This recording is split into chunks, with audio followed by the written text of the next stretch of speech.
তায়েফের ময়দানে অসীম ধৈর্য। ইসলাম প্রচারের জন্য নবীজি সাল্লাল্লাহু আলাইহি ওয়াসাল্লাম যখন তায়েফ গিয়েছিলেন, সেখানকার মানুষ তাকে গ্রহণ করা তো দূরের কথা, উল্টো পাথর মেরে রক্তাক্ত করে দিয়েছিলেন। তার জুতো মোবারক রক্তে জমাট বেঁধে গিয়েছিল।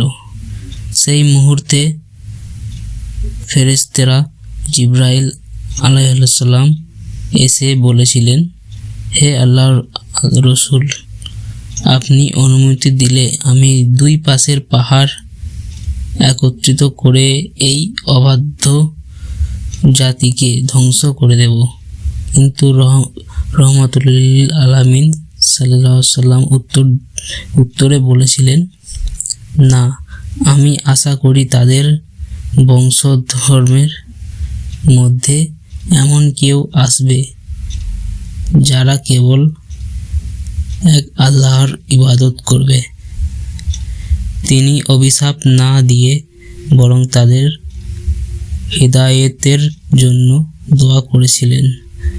এটি পৃথিবীর ইতিহাসের ক্ষমার এক অনন্য দৃষ্টান্ত। মক্কা বিজয়ের দিন সাধারণ ক্ষমতা, যে মক্কাবাসীরা নবীজি সাল্লাল্লাহু আলাইহি ওয়াসাল্লামকে তার ঘর থেকে বের করে দিয়েছিলেন, তাকে এবং তার সাহাবীদের উপর অবর্ণনীয় নির্যাতন চালিয়েছিলেন। মক্কা বিজয়ীর দিন তারা সবাই ছিল তার সামনে পরাজিত ও ভীত। নবীজি চাইলে সেদিন সবার বিচার করতে পারতেন, কিন্তু তিনি সবাইকে জিজ্ঞাসা করলেন, আজ তোমরা আমার কাছে থেকে কি আশা করো?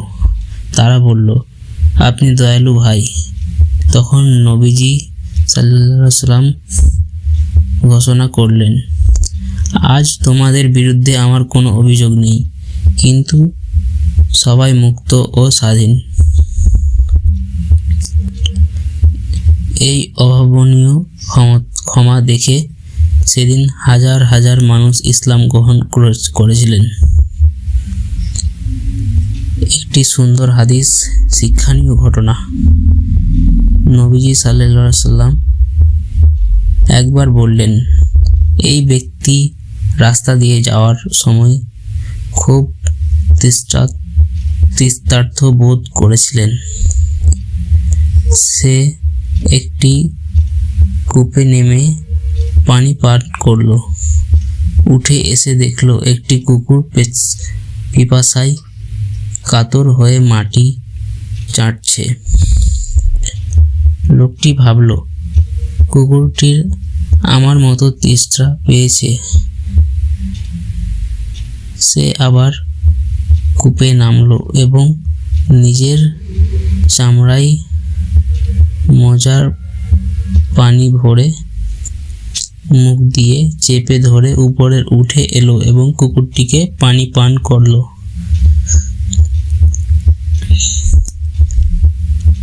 আল্লাহ তাআলা তার এই কাজে খুশি হয়ে তাকে ক্ষমা করে দিলেন। সাহাবীরা জিজ্ঞাসা করলেন, হে আল্লাহর রাসূল, প্রাণীদের সেবা করলে কি সওয়াব আছে? নবীজি সাল্লাল্লাহু আলাইহি ওয়াসাল্লাম বললেন, প্রত্যেক প্রাণীর সেবা করার মধ্যে সওয়াব আছে। সহিহ বুখারী। নবীজি সাল্লাল্লাহু আলাইহি ওয়াসাল্লামের জীবনী আমাদের শেখায় কিভাবে চরম বিপদে ধৈর্য ধরতে হয় এবং শত্রুর প্রতিও দয়া দেখাতে হয়। ভিডিওটি এই পর্যন্তই ভালো লেগে থাকলে লাইক, কমেন্ট, শেয়ার অবশ্যই করবেন। আজকের মতো বিদায় নিলাম। আসসালামু আলাইকুম ওয়া রাহমাতুল্লাহি ওয়া বারাকাতুহু।